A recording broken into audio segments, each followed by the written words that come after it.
Nós até aqui nos esforçamos para conhecer os anjos. Para isto nós deitamos nossa atenção à Suma Teológica, à sua essência, corroborando com certos princípios metafísicos, todos utilizados por São Tomás. Nós procuramos recorrer também à patrística. Ambos caminhos nos levaram às Sagradas Escrituras em busca de fontes.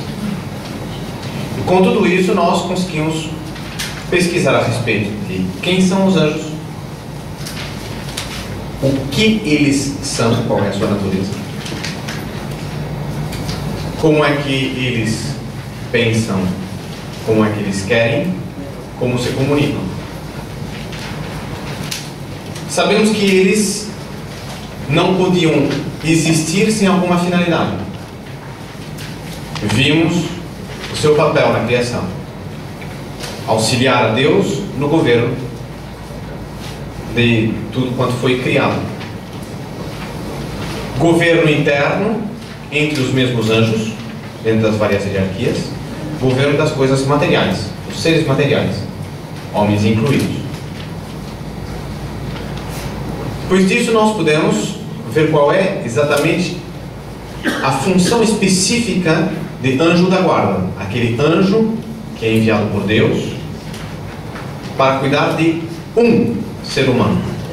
Qual é a relação deste anjo com a pessoa, qual é o cuidado que ele toma com essa pessoa, quanto tempo dura esta relação. Até aqui, São Tomás de Aquino. E ontem, não me lembro com quem, alguém me faz uma pergunta e me diz: mas padre, será que não há qual é a relação minha com o meu anjo? Eu posso conhecer melhor meu anjo? Como que não há uma relação mais pessoal? Como é que é qualquer anjo que vem de qualquer canto? Eu posso conhecer mais alguma coisa sobre o anjo da guarda? E é o mesmo problema que eu enfrentei no final desse estudo. Eu disse: tudo muito bonito, mas tudo muito teórico. Eu gostaria de ter uma coisa um pouco mais, né? Quem de nós não gostaria? E caiu nas mãos uma mera afirmação que me chamou muita atenção. Puxa, isto sim responderia ao meu problema. Isso sim responderia, claro, não é ver um anjo, nem conhecer seu nome, nem ver a ponta da asa, mas permitiria, enfim, ter um pouco mais de saber um pouco mais em que linha eu posso tentar olhar para ver o que tem mais na frente. Revirei São Tomás inteiro, virei de uma vez, não encontrei mais nada. Isso não é possível.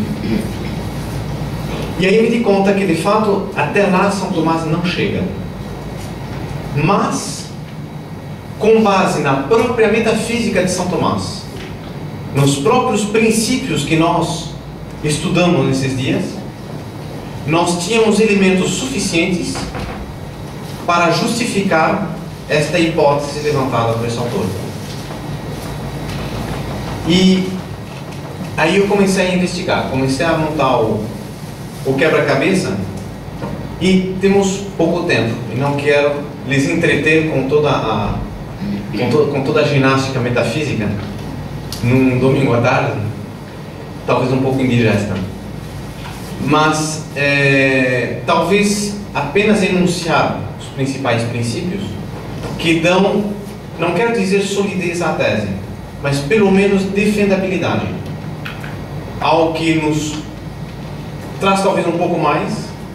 Reitero, não é doutrina de São Tomás, não é doutrina da igreja, eu nunca vi isso em lugar nenhum, mas eu acredito que os princípios metafísicos de São Tomás, que são os princípios da metafísica clássica e escolástica, dão pé para a gente defender essa hipótese.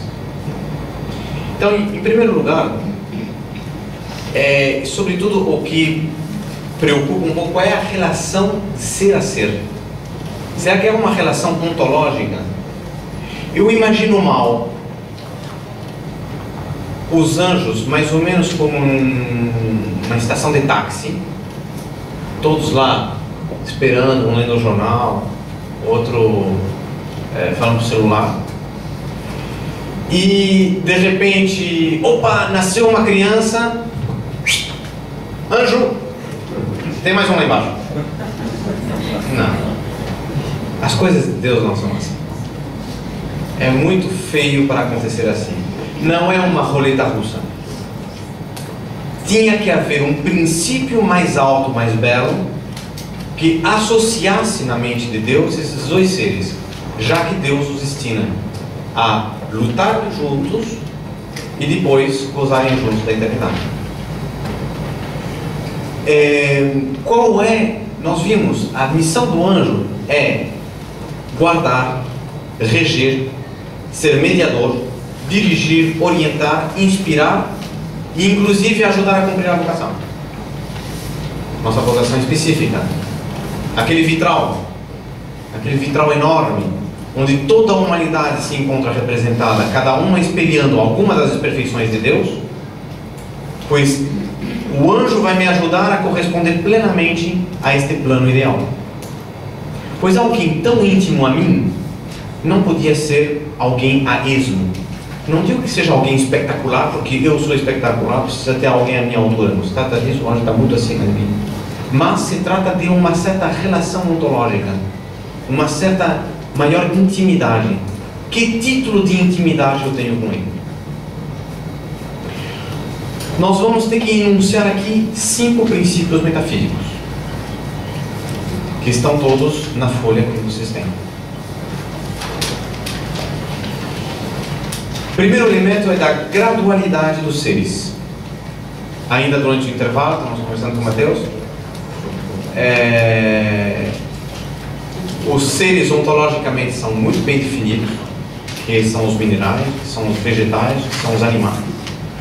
Mas entre uns e outros, a gradualidade é tal que às vezes a gente se pergunta se é planta ou se é animal. Tem todos os elementos da planta, mas tem alguns elementos que são tão parecidos com os animais que a gente se pergunta se aquilo não está já no reino animal. Aquelas plantas que comem mosquito, por exemplo. Às vezes certos animais que são tão inteligentes que a gente se pergunta se eles não têm razão. Às vezes esses homens tão extraordinários que a gente se pergunta se eles não são anjos. Então nós temos uma gradualidade. Este princípio de gradualidade é indispensável, metafisicamente falando, vai ser defendido por São Tomás de Aquino para demonstrar a necessidade da harmonia dentro do universo. O universo é uma grande harmonia que canta com esta ordem as glórias do Criador, da mente ordenativa que só pode ser divina. Portanto, existe uma gradualidade de todos os seres. Sempre que há seres muito grandes, muito altos, e existem muito pequeninos, devemos ter uma gama intermediária enorme de seres. E, obviamente, nesta hierarquia de perfeições, desde Deus à matéria-prima, que é metafisicamente falando, é o último grau de ser, mais reduzido grau de ser, potência passiva pura. Então, desde Deus a esta matéria-prima, nós temos uma gradualidade onde se inserem os anjos e os homens. O segundo princípio, a afinidade entre os seres. Essas realidades todas não foram criadas ao acaso, mas todas elas foram criadas com vistas a espelhar as prerrogativas divinas, as perfeições divinas. Nós todos nos encaixamos dentro de um magnífico vitral, mas nós poderíamos ver outro vitral para os animais, outro vitral para os vegetais, ou seja, todos os seres, cada ser na realidade, lembre-se da palavra utilizada por São Tomás, é uma palavra que Deus diz a respeito de quem Ele é. Está bem claro esse princípio? Eu acho que isso aí é fácil. Então, nós vemos Deus criando. Ele, ao criar, cria cada um dos seres, vê que é bom. No último dia, ele olha o conjunto e vê que o conjunto é melhor. Sempre o todo vale mais que a parte. E por isso, o bem da ordem implica em que haja sintonia, harmonia entre as várias partes. Senão, não haveria afinidade. Não havendo afinidade, não haveria harmonia. Não havendo harmonia, não haveria beleza. Não haveria espelho de quem é Deus.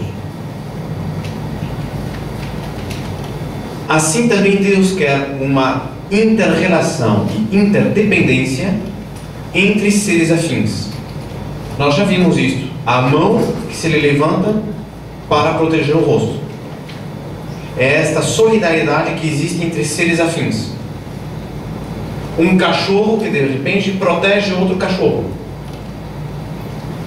Lobo não come lobo. Todos são exemplos desta interdependência e relação que existe entre os seres afins. Nós somos muito atraídos à simpatia por alguém que se nos afigura como muito próximo, como muito parecido. Quanto mais elementos de semelhança eu encontro com uma pessoa, mais eu sinto afinidade, proximidade, mais eu sinto amor, mais tenho capacidade de me sacrificar, de ser generoso para com isso.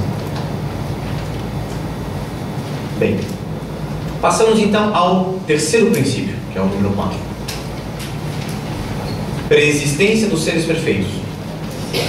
Isso é uma questão metafísica antiquíssima, desde Platão, as ideias, o mundo das ideias de Platão, para quem estudou isso. Não se preocupe muito, é apenas uma exigência metafísica, segundo a qual, sempre que em determinado âmbito, em determinado gênero, eu vejo algo imperfeito, posso ter certeza que neste mesmo gênero, posso buscar. Ali eu encontrarei um gênero perfeito. Platão ele defendia isto, que eu vejo uma árvore, esta árvore, aquele gênero de árvore, um pinheiro, só que é um pinheiro que tem a ponta do galho seco. E eu tenho um outro pinheiro do lado que ainda não deu fruto porque é muito jovem. Atrás eu tenho outro pinheiro. Se eu vou procurar todos os pinheiros, eu vou encontrar defeitos em todos eles. Só que vendo que alguns pinheiros têm qualidades, que alguns pinheiros, muitos pinheiros têm em comum as mesmas qualidades, talvez eu não encontre nos pinheiros diante da minha vista, não encontre nenhum pinheiro inteiramente em ordem, sem nenhuma falha. Mas eu posso ter certeza que, pelo menos no âmbito metafísico, eu poderia chegar à ideia de um pinheiro perfeito. É o pinheiro do mundo das ideias. É o que defende Platão. E, portanto, São Tomás vai partir de um aspecto do plano. Como tudo, claro, não era antes a preocupação de Platão, mas para São Tomás, como tudo surge das mãos de Deus, não podiam ter existido estes vários pinheiros, cada um pouquinho defeituosinho à sua maneira, nas suas particularidades, se não existisse na mente de Deus o pinheiro perfeito. E todos aqueles pinheiros são apenas réplicas daquele pinheiro perfeito que existiu em Deus, no plano. Portanto, é a preexistência da perfeição. Qualquer coisa que eu vejo menos perfeito, eu posso ter certeza que mais alto, em algum plano, está aquela perfeição total. Bem,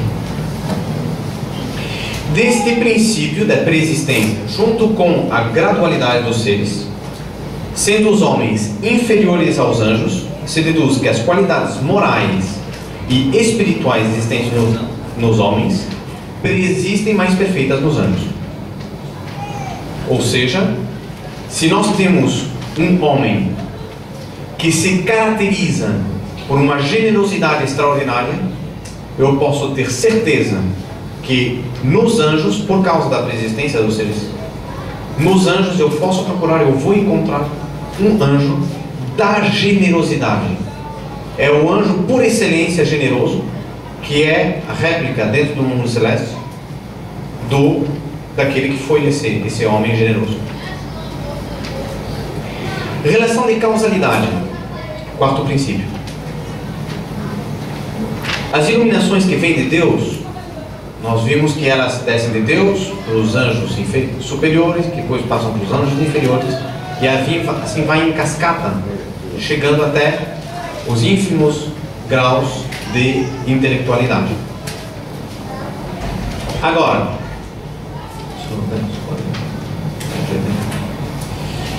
embora um anjo recebe a iluminação de outro, é uma coisa que é interessante. Quando, no caso concreto aqui, nós estamos vendo matéria de São Tomás. Quem me dera que estivesse São Tomás dando aqui ó para a gente. Meu Deus do céu. Mas, como é que essa doutrina de São Tomás chegou aqui? Porque houve inúmeros homens brilhantíssimos que foram entendendo, estudando, se interessando pela doutrina de São Tomás.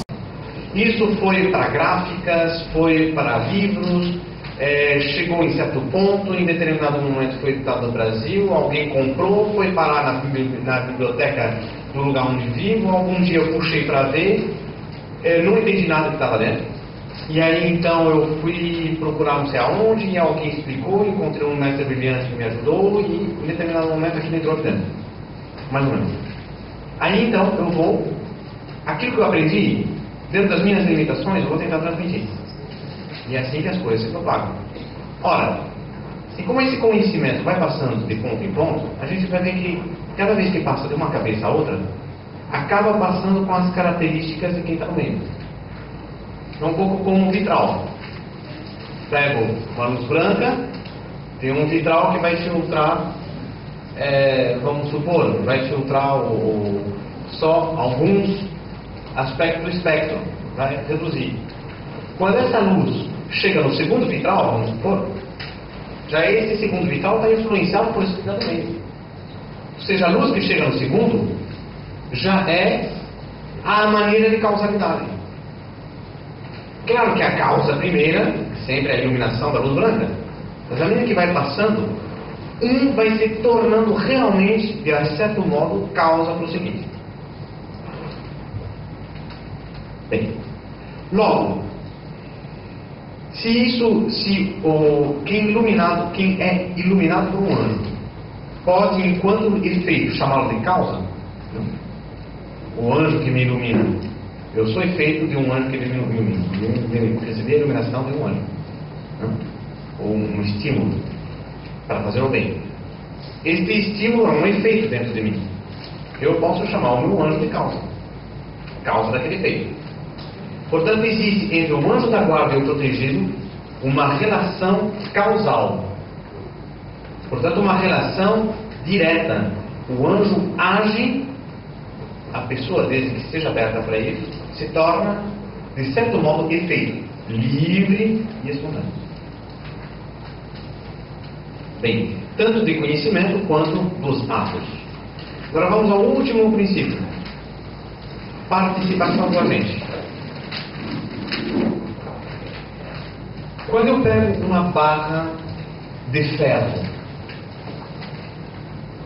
e eu enfio essa barra de ferro dentro da forja, fogo, quentíssimo, enfio a barra de ferro dentro da forja, deixo lá alguns minutinhos, quando eu retiro, o ferro está entrado.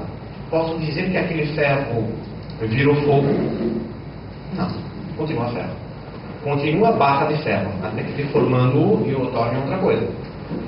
Mas aquilo continua ferro. Mas, em certo sentido, eu posso dizer que este ferro participa do fogo. Como é que ele participa do fogo? Pelo calor. Não é que o fogo consiste em aquecer. Essa é a função do fogo. Essa é a função primária do fogo, aquecer. Então, se ele aquece, tudo que se torna quente participa dessa causa primeira, que é o fogo. Então, este metal que é introduzido dentro da forja e se aquece, saindo, retém uma participação do calor do fogo. Ele, portanto, participa do agente. O agente é o fogo, que aqueceu. Ele participa desse calor. Ele participa, portanto, daquele ser que transmitiu o calor. Claro? Porque a causa, ela comunica semelhança daquilo que ela tem. A gente nunca poderá acontecer a gente colocar uma panela em cima do fogo com água dentro e a gente retira um cubo de gelo. Então não foi fogo, foi colocar embaixo. Porque uma causa age transmitindo semelhança. O fogo transmite o calor. O gelo vai transmitir frio. E assim vai. A causa age sempre transmitindo alguma semelhança às coisas. Na medida em que o efeito recebe essa ação, ele participa do agente. Ora, na difusão hierárquica das perfeições de Deus, a perfeição que um ser recebe está mais perfeitamente naquele ser que está dentro. Porque de Deus para baixo não há um incremento de perfeição. Imagine que Deus desse uma graça, uma participação para um anjo e ser generoso. Este anjo, quando passa para o outro ficou mais generoso. Então quer dizer que a causa, Deus, não era tão boa quanto o anjo intermediário. Ora, se Deus é infinito, tudo que sai de Deus necessariamente vai se empobrecendo. E como a proximidade de Deus corresponde à perfeição, quanto mais longe de Deus, mais essa perfeição vai se tornando menor. Não digo que seja ruim, mas simplesmente é menos capaz, menos grandíssimo. Vai ser apenas grande. Correto? Então, isso vai... portanto, se eu vejo um ser inferior que tem uma qualidade, um anjo que é generoso, acima desse anjo eu vou ter um anjo que é generosíssimo. Porque ele está mais próximo de Deus ainda. E recebe de Deus uma perfeição ainda maior.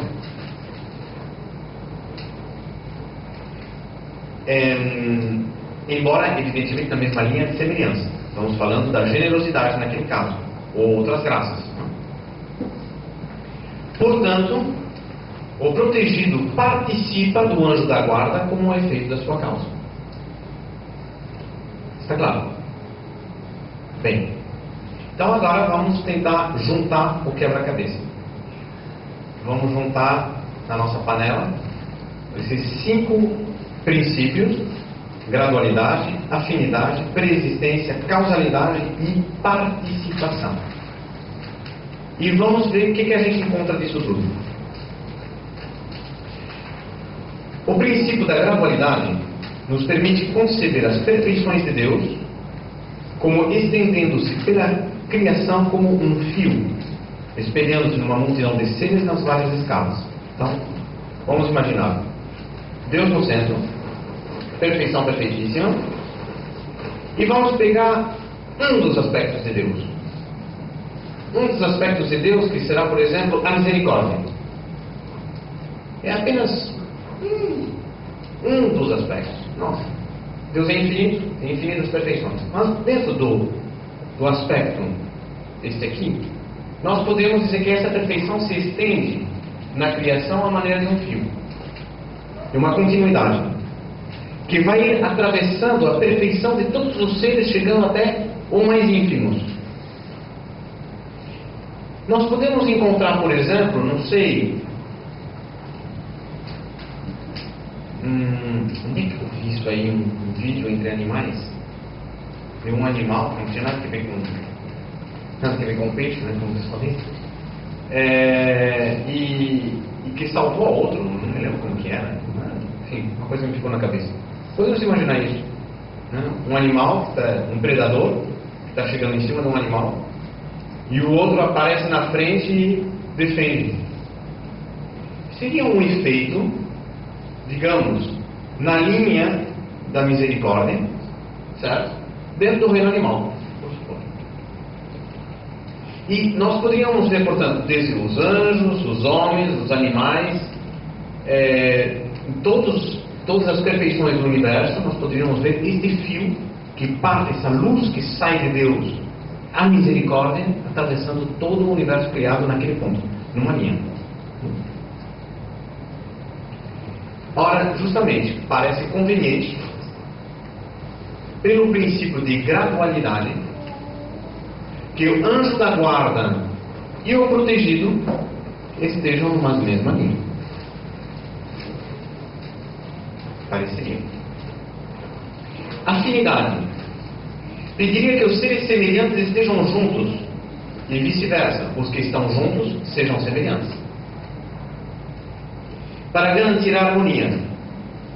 E pareceria, portanto, que Deus, ao escolher um anjo da guarda para mim, escolhesse o anjo que de todos no céu fosse mais afim comigo. Mais parecido. Na pré-existência, requer que as perfeições humanas existam antes nos anjos. Depois, ou seja, eu vejo algumas perfeições nos homens. Eu vejo alguns homens misericordiosos. Vejo alguns homens bondosos. Vejo alguns homens fortes. Vejo alguns homens caridosos.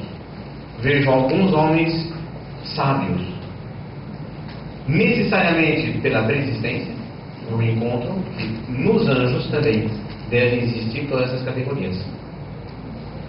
Ora, os princípios, tanto da guardianidade como da afinidade, parecem indicar que estejam juntos e se amem. E esta é a relação do anjo com seu protegido. A causalidade estabelece que o homem, em virtude de sua luz primordial, encontra no anjo que lhe é superior à sua causa. Claro, eu tenho um lugar naquele vitral gigantesco. Eu sou chamado a representar, a espelhar na Terra aquele aspecto de Deus. Esta é, de todas as luzes espirituais que Deus pode me dar, aquela luz principal. Aquele aspecto que, claro, eu devo representar, eu devo espelhar na minha vida todas as virtudes de Deus. Ser perfeito não é ser perfeito em um aspecto, é procurar ser perfeito em todos os aspectos da minha vida. Logo, eu devo procurar espelhar tudo isso, mas tem um ponto que é meu, unicamente meu. Não é porque me pertence, mas porque Deus me chama a representar aquele ponto. E aquele ponto é a minha luz primordial, é a primeira, é a mais alta, é aquela em função de qual eu me explico. É a minha razão de ser no universo. Ora, essa razão de ser, ela deve ser fortalecida, deve ser encaminhada, deve ser dirigida, deve ser orientada, deve ser protegida pelo anjo da guarda. Pela relação de causalidade, indica que o meu anjo deveria ter dentro do reino angélico aquela mesma luz primordial que eu. Dentro, houvesse uma sincronia, portanto, entre a minha luz primordial e a luz primordial do meu anjo da guarda. Finalmente, a participação,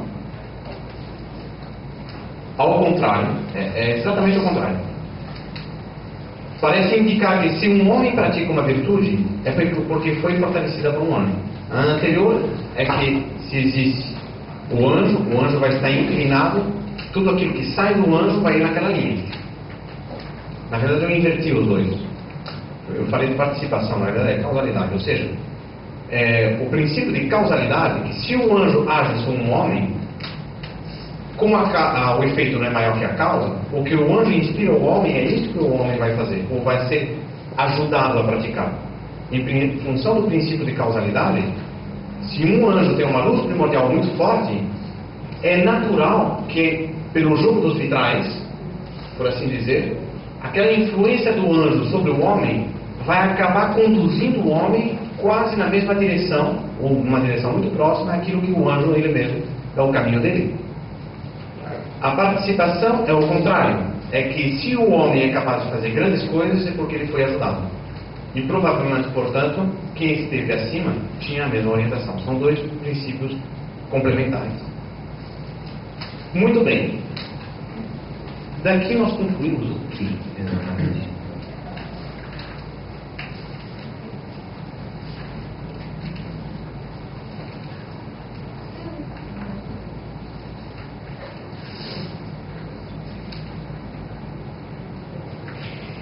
Pois bem, se encontramos um homem e um anjo, cujos reflexos de Deus estejam na mesma linha, que sejam de todos os homens e anjos os mais afins, os mais parecidos, que a relação deste homem para com aquele anjo seja do efeito para com sua causa,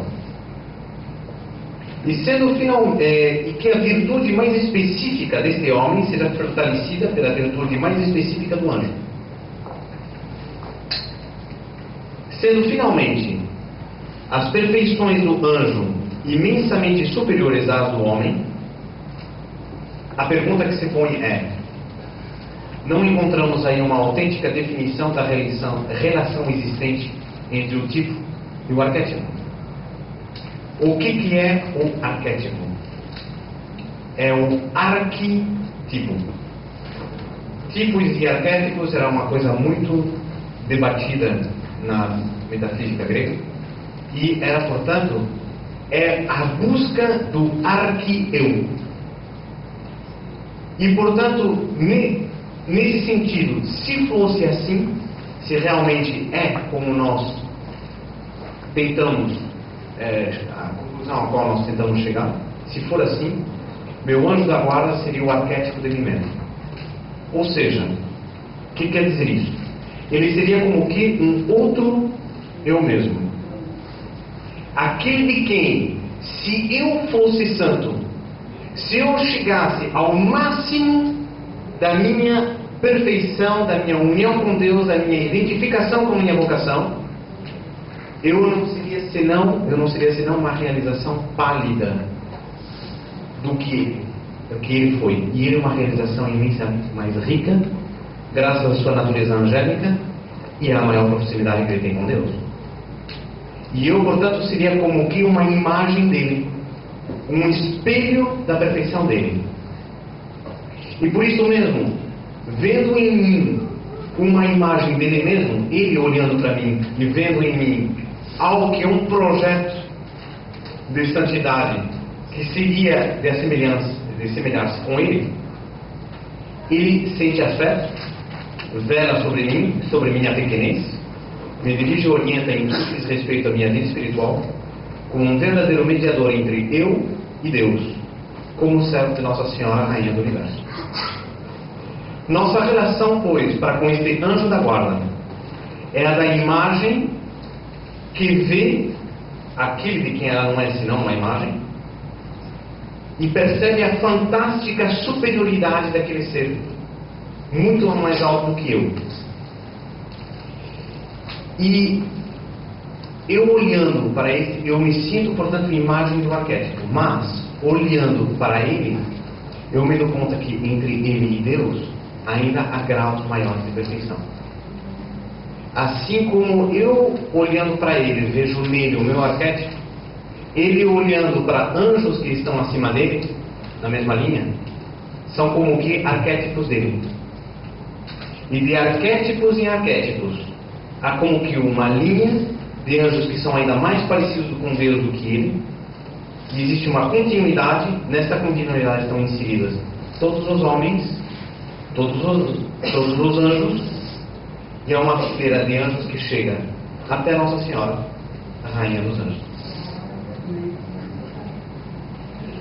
E isso, então, eu acho que pode ser útil, espero que seja útil, para a nossa vida espiritual, sobretudo porque a época na qual nós vivemos, tão órfão de Deus, tão órfão do sobrenatural, tão órfão da beleza, onde tantas vezes nós nos sentimos abandonados, muitas vezes, do ponto de vista, enfim, psicológico, do ponto de vista do ânimo. A doutrina do anjo da guarda vem para justamente suprir este vazio. E não é apenas uma doutrina. Eu procurei seguir o máximo possível o rigor da lógica, da filosofia, da metafísica, partindo de princípios universalmente reconhecidos, para, junto com São Tomás, reconstruir a noção que o nosso mundo perdeu desta relação entre o mundo material e o mundo espiritual. Daí a necessidade de termos o devido equilíbrio. Daí o fato de não termos direito de sentirmos abandonados por Deus. O fato de não termos direito de sentirmos sozinhos dentro da luta. E um fator de confiança extraordinário para enfrentar qualquer dificuldade que venha pela frente. E na atualidade estamos na 33ª semana do tempo comum, portanto, considerando, a liturgia nos traz a consideração todas as verdades relativas ao fim do mundo. Situações dramáticas nas quais nosso Senhor Jesus Cristo nos recomenda a confiança. Que base podemos ter para ter confiança no meio de tamanhos cataclismos? A liturgia nos convida a considerarmos a possibilidade, não está aqui afirmando isso, mas a possibilidade de que isso aconteça conosco. São Paulo dizia, ele achava que o fim do mundo seria os seus dias. Na medida que nós vivemos em função da eternidade, vivamos em função desta participação desses elementos últimos, nós temos uma outra capacidade de resistir ao pecado e às tentações. Mas, ao mesmo tempo, tudo isso pode criar dúvidas quanto à confiança. Como aguentar quando aconteçam esses terremotos, essas guerras de que o Evangelho de hoje nos fala? Pois justamente a proteção que nós temos não é pequena. Sempre dizemos, a nossa proteção está no nome do Senhor que fez o céu e a terra. Sim, mas este nome do Senhor, junto a cada um de nós, como vimos no capítulo 23 do Êxodo, versículo 20 e 21, nós vemos como o nome do Senhor está junto a cada um. Este nome não é apenas uma figura de linguagem, é um ser pessoal, um ser poderosíssimo, um ser amantíssimo, um ser fidelíssimo. Oxalá esses 3 dias aqui tenham servido em conhecer o melhor, conhecendo o melhor, amá-lo mais, que seja um modo de servirmos melhor a Deus, ouvirmos melhor a voz dele e assim salvar a nossa alma e cumprir o plano de Deus a nosso respeito.